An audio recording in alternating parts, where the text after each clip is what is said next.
उस देश में ऐसे जातिवाद लोग हैं जिन्होंने एक उंगली भी अपने देश के लिए शहीद नहीं कराए, और आज वो कहते हैं हम देशभक्त हैं।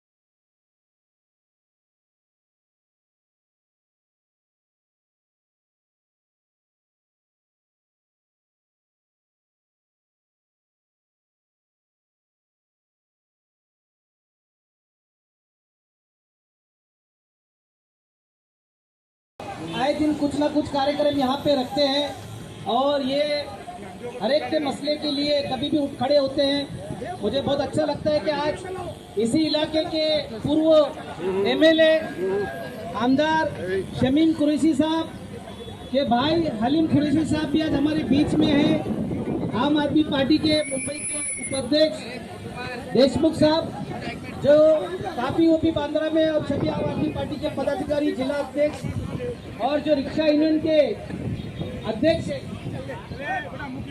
चांद साहब, आज जो रिक्शा यूनियन बांद्रा पश्चिम इलाके के अंदर जो चांद साहब ने प्रोग्राम नसीब पठान साहब के साथ में मिलकर ऑर्गेनाइज किए, हजारों रिक्शे वाले यहाँ पर है। बड़ी खुशी की बात है, मोहब्बत है। आज यौमे आजादी का दिन है, 78 यौमे आजादी का दिन। मैं सुबह जोगेश्वरी से आ रहा था, एक्चुअली मुझे दिल्ली में जाना था। मैं नसीब पठान साहब को बोला था, लेकिन मैंने 2 दिन बढ़ा दिया क्योंकि इन्होंने बोला ह्यूमन राइट्स की भी बहुत जरूरत है यहाँ पे, तो मैं मानव अधिकार से काम करता हूँ। मैंने जोगेश्वरी से आने के टाइम ट्रेन में देखा इतना रश, और हर इंसान को पूछा तो बोले आज मेरी ड्यूटी है। देश आजाद हो गया, 78 ईयर्स हो गए, उसके बाद भी मजदूरों को छुट्टी नहीं मिलती। रोज कुआं खोदो, रोज पानी पियो, ऐसे हालात है गरीबों के लिए। सरकार इनके लिए कुछ करना चाहिए। देश आजाद हो गया, अंग्रेज के भिखारी सब चले गए और सच्चे देशभक्त जंगल में जा बसे। कितने अवार्ड, कितने खिताब, कई दलाल चोर लीडरों को मिल रहे, उसके अवैध पे नोट वोटरों को मिल रहे। ना अहले मालियों के हाथों में अब चमन है, अय्याश मालियों का बिगड़ा हुआ चलन है। क्या बुजुर्गों ने सोचा था, आज क्या चल रहा है? बापू तुम्हारा नजरिया तो मिट्टी में मिल रहा है। आज यौमे आजादी, आज रिक्शा यूनियन के लोग रोज कुआं खोदना, रोज पानी पीना, कितनी तकलीफों का सामना करना पड़ता है।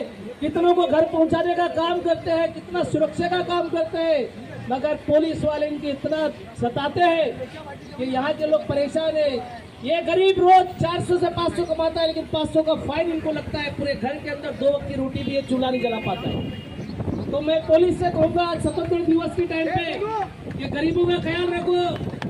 बड़े बड़े यहाँ से करोड़ों रुपए लेकर भाग रहे हैं, उन पे ख्याल नहीं करते हो। 2 वक्त की रोटी कमाने वाला, रोज कुआं खोदने वाला, इसके ऊपर अन्याय मत करो। दोस्तों, इस बांद्रा पश्चिम ये ऐसा इलाका है, यहाँ पर बड़े बड़े अरबोपति, बड़े बड़े बिजनेसमैन, बड़े बड़े फिल्म स्टार रहते हैं, मगर अफसोस है इसी बांद्रा में 80% लोग गरीब भी रहते हैं। अभी यहाँ पर झोपड़े को उजाड़ा गया इस बांद्रा पश्चिम में। वो झोपड़े में उजाड़ने के लिए सबसे बड़ा हाथ किसका होता है? वहाँ के सोसाइटी का। उससे बड़ा हाथ किसका होता है? वहाँ के बिल्डर का। उससे बड़ा हाथ किसका होता है? वहाँ के एमएलए का। मैं बहुत कुछ कहना चाहता हूँ, स्वतंत्र दिवस है, मगर इस दिन में कहना चाहता हूँ कि ये जो गरीबों का घर उजाड़ा गया है, इनके साथ में जो नाइंसाफी हो गई है, हम उनका पूरा सहयोग करेंगे। नसीब पठान साहब ये बेचारे इतने भागदौड़ करते हैं। 4 दिन पहले हमने ह्यूमन राइट्स से पूरा इलाके का दौरा किए। शास्त्री नगर, महाराष्ट्र नगर, 1, 2, 3, लाल मट्टी, गौतम नगर, कितना इलाका है। खून के आंसू लोग यहाँ पे रो रहे हैं। जो दलाल को घर मिल गया, 1 के बदले 2, 2 के बदले 3 पात्र कर लिया, बिल्डर ने उनका काम कर दिया। मगर जो 100 साल से यहाँ पे रह रहे थे, उनको घर से बेघर कर दिया, सड़कों पे लाने का काम किया, और आज वो सड़कों पे रह रहे हैं। कोई नाला सोपारा चला गया, कोई पालघर चला गया। यहाँ उनके बच्चे स्कूल पढ़ते थे, यहाँ पे उनकी रोजी रोटी थी। पर बिल्डरों ने, यहाँ के एमएलए ने कोई ख्याल नहीं किया, उनको घर से बेघर करके उनका घर उजाड़ कर उनको फेंकने का काम किया। उसको रोकने का काम हम सबको करना चाहिए। हम खड़े हैं तुम्हारे साथ में, हम पीछे नहीं हटेंगे। याद रखो, जिंदगी बहुत छोटी है। इस जिंदगी में अगर सेवा का काम करना है तो जरूरतमंद गरीबों का काम करो। देश आजादी मिलकर 78 ईयर्स हो गया। मजदूर मजदूर बन रहा है, गरीब गरीब बन रहा है, पैसे वाले बन रहे हैं, और ये लोग गरीबों पे जुल्म कर रहे हैं, बाकी किसी पे नहीं। एक गरीब से कोई गलती होती है, पूरी पुलिस की गाड़ी आती है, उसको पकड़कर हथकड़ी पहनाकर इतना मारते हुए लेकर जाते हैं। मगर मोहन चौकसी जैसा आदमी देश से करोड़ों रुपए लेकर फरार होता है, विजय माल्या करोड़ों रुपए लेकर भाग जाता है, उसको पकड़ने की ताकत थी।